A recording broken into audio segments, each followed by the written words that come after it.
ideas books for youth by pupils or teachers have been published by Heinemann Educational to accompany the Starting Science series. These ITV books are available from Books for Students, Leamington Spa, Warwickshire, or from your usual supplier.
Those feel all right.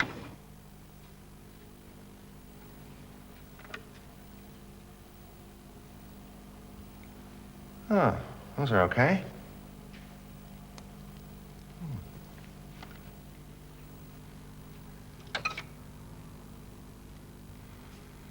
Choosing spectacle frames can be quite a tricky business, but lots of people have to do it because lots of people need glasses.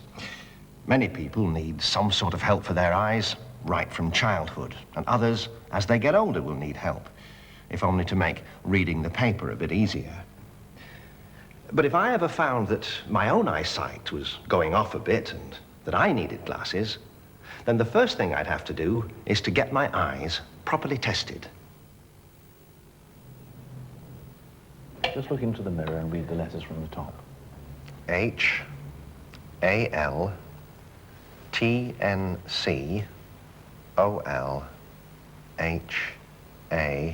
and the last line's a bit blurred. Right, same thing with the right eye. H-A-L-T-N-C,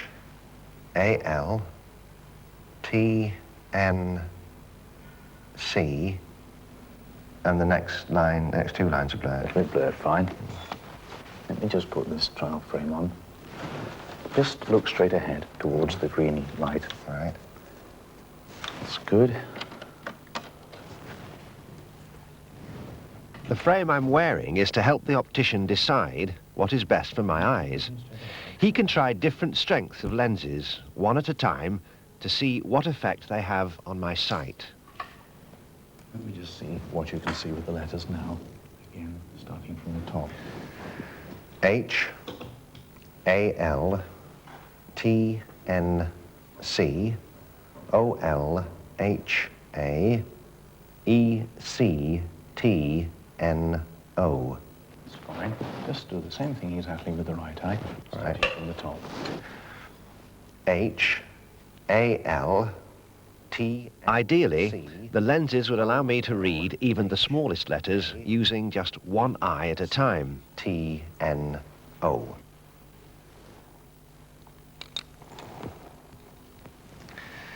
If you do have an eye defect, then lenses help you see things more clearly. They can be worn in different ways. The commonest way, of course, is in glasses. But they can also be contact lenses. Little tiny lenses like that actually float on the fluid on the surface of the eye. Provided that they're the right lenses for your eyes, then they will improve the way that you see things. People have known about the power of lenses for centuries. This picture was painted by Bruegel in 1564. It's the earliest painting to show a person wearing glasses. The scientist Galileo, born in 1564, made telescopes and glasses. 300 years later, glasses were commonly available to those who could afford them. But the eye test was a little different from eye tests nowadays. In fact, a clever inventor designed a machine for you to test your own eyes. And of course, the range of glasses and frames that you could buy, all illustrated in the spectacle maker's catalogue, look a little different from glasses nowadays.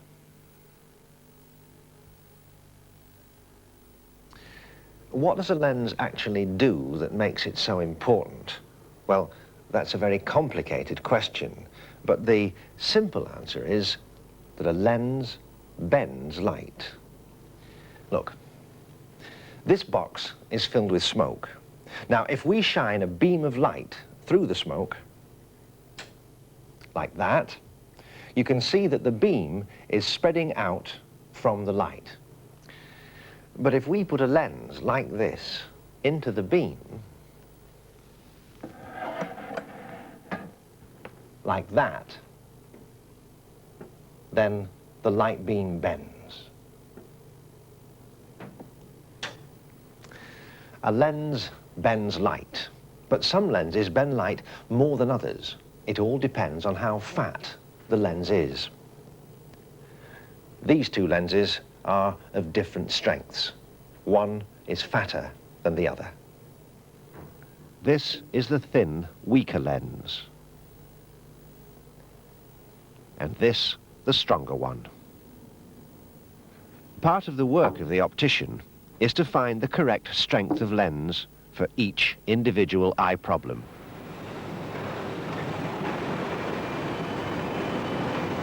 Once the optician knows exactly what strength lens is needed, then the lens has to be made, polished, and fitted to the spectacle frame.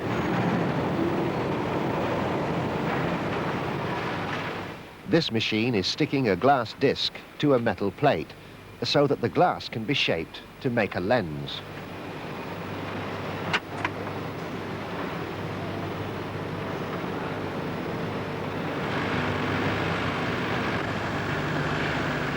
The glass is cut by a wheel that spins at very high speed.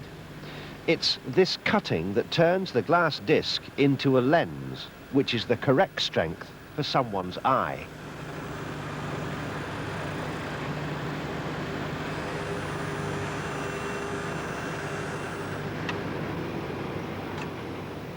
The lens is polished to smooth away any slight scratches on the surface of the glass.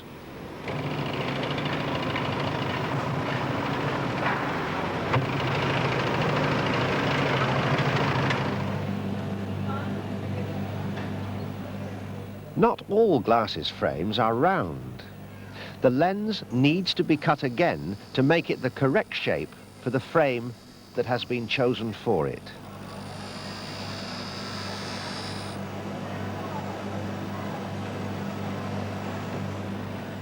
And that cutting has to be very accurate, or the lens won't fit properly into its metal frame.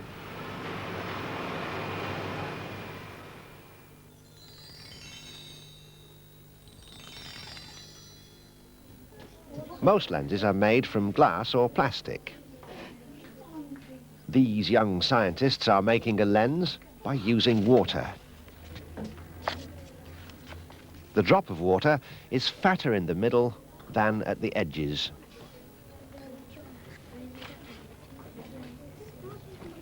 The drop makes the newspaper print appear larger.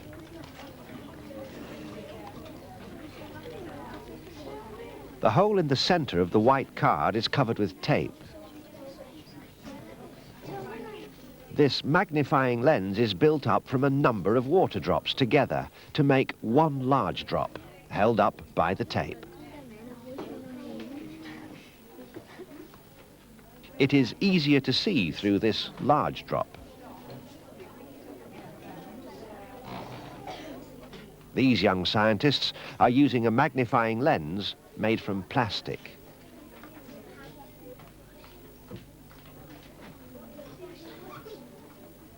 Can you see the patterns change and move?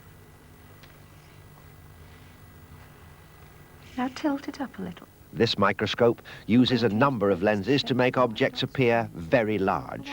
This is what a crinkly sheet of plastic looks like. Look at that. Look, that's almost made straight lines. Move the focus a little bit more, Mahesh. That's right. That's really clear now. Magnifying glasses made with a single lens and microscopes made with many lenses together help us to see a lot more detail than would be possible with just the naked eye. They extend our sense of sight.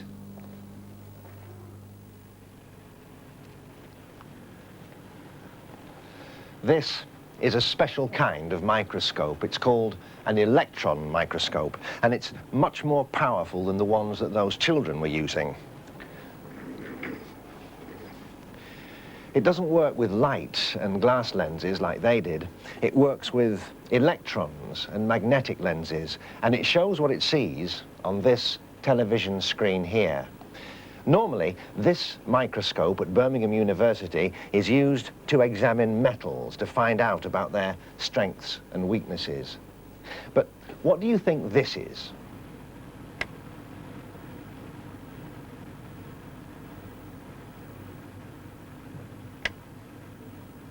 I'll give you a clue. It's nothing to do with metals.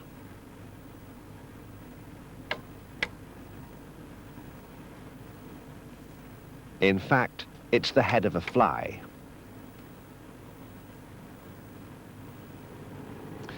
You can tell then that optical instruments like this extend our sense of sight enormously.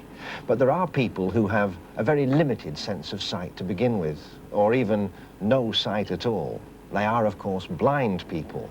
And they have to develop the senses that they do have to make up for the one sense that they don't. And the sense that is perhaps the most important to them is the sense of touch.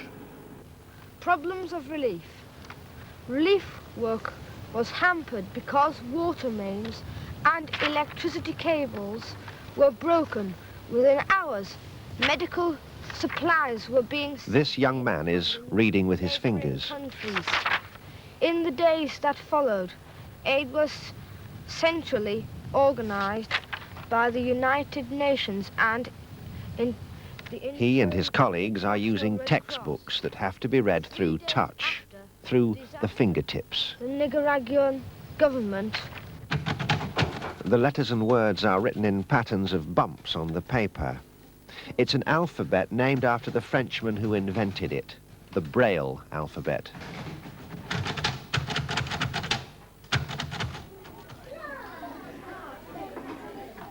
Not all of our hand is equally sensitive. These young scientists are testing their fingers and palms, using 2 pins a centimetre or so apart. In some places they can feel 2 pinpoints, in others only 1. It is the fingertips that people use for reading the Braille patterns.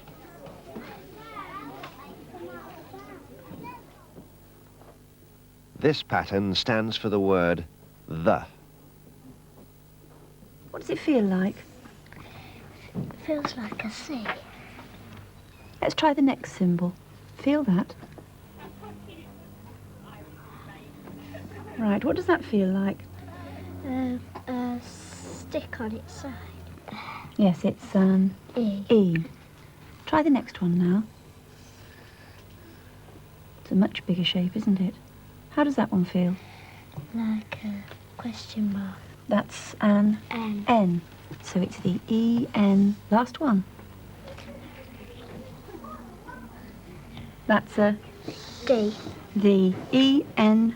D. So what does your message say? The N. The end.